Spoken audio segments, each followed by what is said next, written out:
Hello बच्चों, let's read the question. The question says a sphere and a disk of same radii and mass are rolling on an inclined plane without slipping. AS and AD are acceleration and G is acceleration due to gravity. Then which of the following statement is correct? तो इसके लिए जो की concept हम use करेंगे वो use करेंगे that acceleration while rolling is equal to g sin theta by beta और बीटा की वैल्यू होती है 1 प्लस आई बाय एम आर स्क्वायर। आई हमने यहाँ मोमेंट ऑफ इनर्शिया के लिए यहाँ डिनोट किया हुआ है और यहाँ एम आर स्क्वायर है। तो हमें फर्स्ट जो ऑब्जेक्ट गिवन है वो गिवन है स्फीयर जिसके लिए एक्सेलरेशन है एस।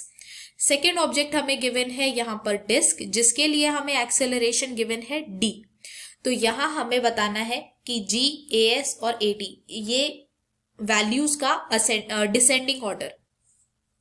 तो अब अगर हम स्फीयर के लिए बीटा कैलकुलेट करें तो beta for sphere that will be equal to 1 by 2/5 m r square by m r square होगा तो m r square cancel out हो जाएंगे।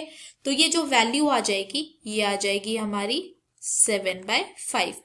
और अगर हम बीटा कैलकुलेट करें फॉर डिस्क तो ये हो जाएगा 1 प्लस 1/2 क्योंकि एम आर स्क्वायर और m r square cancel out हो जाएंगे तो ये हो जाएगी हमारी वैल्यू 3/2।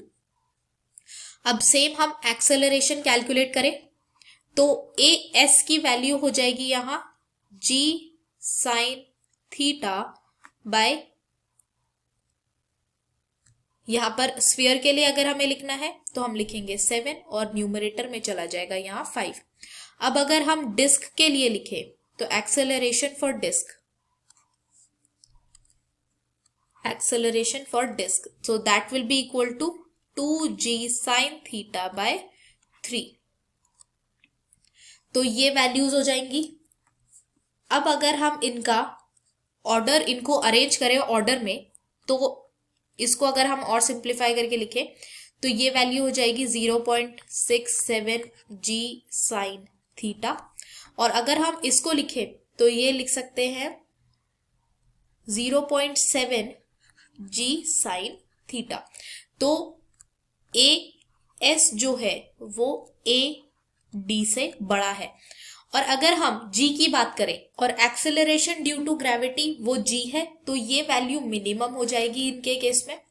तो ये आ गया हमारा डिसेंडिंग ऑर्डर। तो यहां हमारा जो करेक्ट ऑप्शन हो जाएगा वो हो जाएगा यहाँ पर फर्स्ट बिकॉज यही हमारा करेक्ट ऑर्डर हमने अभी यहाँ कैलकुलेट किया है। एक्सेलरेशन ऑफ स्फीयर सबसे ज्यादा होगा, फिर एक्सेलरेशन ऑफ डिस्क और लास्ट में acceleration due to gravity. I hope you understood this well. Thank you so much. All the best.